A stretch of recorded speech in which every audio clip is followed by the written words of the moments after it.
Hello বন্ধুরা, কেমন আছো? আশা করি ভালো আছো।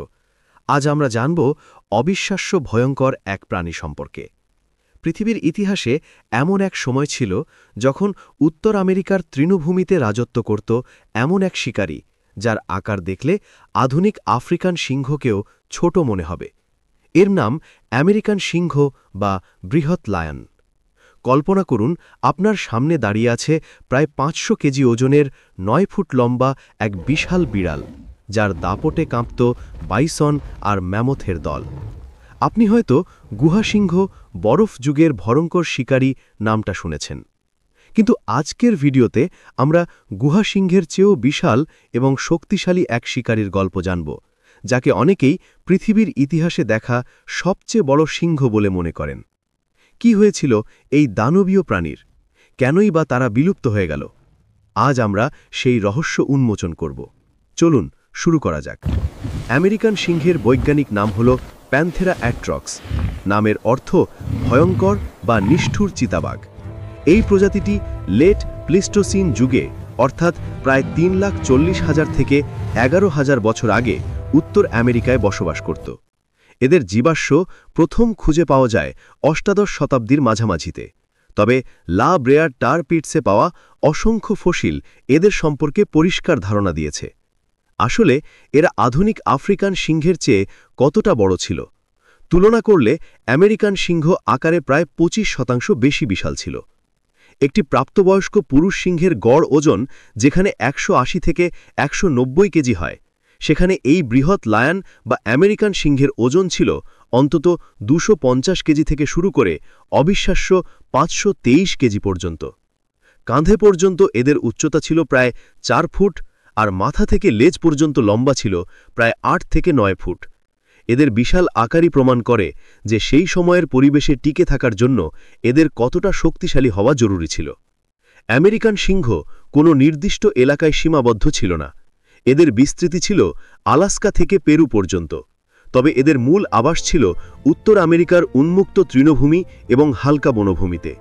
বরফ যুগের কনকনে ঠান্ডা এরা কিভাবে সহ্য করত তা জানতে বিজ্ঞানীরা গবেষণা করছেন। খাবারের তালিকায় ছিল সেই সময়ের বিশাল স্তন্যপায়ীরা। আমেরিকান সিংহ মূলত বাইসন, উট, আমেরিকান ঘোড়া এবং হরিণ শিকার করত, তবে এদের জীবাশ্ম থেকে জানা যায় যে এদের প্রধান খাদ্য ছিল বাইসন। গবেষকরা মনে করেন এরা ম্যামথ এবং ম্যাস্টোডনের মতো বিশাল প্রাণীর অল্পবয়স্ক বা দুর্বল সদস্যদেরও শিকার করত। এদের শক্তিশালী চোয়াল এবং ধারালো দাঁত ছিল, যা যে কোনো শিকারের মাংস ও হাড় ভেদ করতে সক্ষম ছিল। আধুনিক সিংহের মতো এরা দলবদ্ধ হয়ে প্রাইড তৈরি করে বসবাস করত কিনা তা নিয়ে বিজ্ঞানীদের মধ্যে দ্বিমত আছে। লা ব্রেয়ার টার পিটসে পাওয়া প্রমাণ থেকে মনে করা হয় এরা এককভাবে বা ছোট পারিবারিক গোষ্ঠীতে শিকার করত। পুরুষ আমেরিকান সিংহের আধুনিক সিংহের মতো বড় ঘন কেশর ছিল না বলেই বিজ্ঞানীরা অনুমান করেন। বংশের দিক থেকে আমেরিকান সিংহ আসলে আফ্রিকান সিংহের চেয়ে বেশি ঘনিষ্ঠভাবে সম্পর্কিত ছিল গুহা সিংহের সাথে।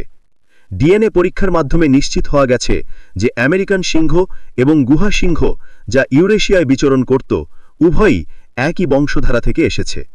এই সম্পর্ক প্রমাণ করে যে কিভাবে একসময় পৃথিবীর বিভিন্ন প্রান্তে সিংহের প্রজাতিগুলো ছড়িয়ে পড়েছিল।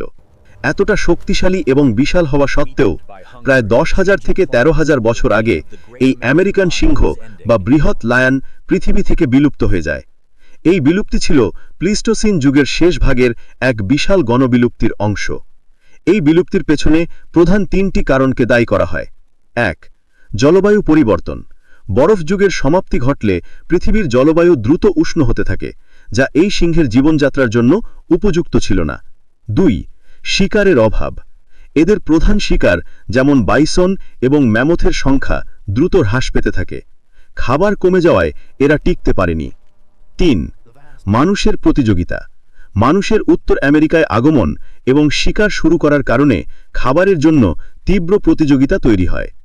শক্তিশালী এই শিকারী প্রকৃতির পরিবর্তনে মানিয়ে নিতে পারেনি, আর তাই পৃথিবীর বুক থেকে চিরতরে হারিয়ে যায়। আমেরিকান সিংহ আমাদের প্রকৃতির ক্ষমতা এবং পরিবর্তনের এক গুরুত্বপূর্ণ পাঠ শিখিয়ে দিয়ে গেছে। কেমন লাগলো আজকের বরফ যুগের এই বিশাল শিকারীর গল্প? আমেরিকান সিংহের এই অজানা তথ্যগুলো যদি আপনার ভালো লেগে থাকে তাহলে ভিডিওটিকে একটি লাইক দিয়ে দিন। আর ভবিষ্যতে এমন আরও রোমাঞ্চকর তথ্য পেতে অবশ্যই আমাদের চ্যানেল ইউনিক আলোকে সাবস্ক্রাইব করে পাশে থাকা ঘন্টা বটনটি টিপে দিন। দেখা হচ্ছে পরের ভিডিওতে। সেই পর্যন্ত ভালো থাকবেন। ধন্যবাদ সবাইকে।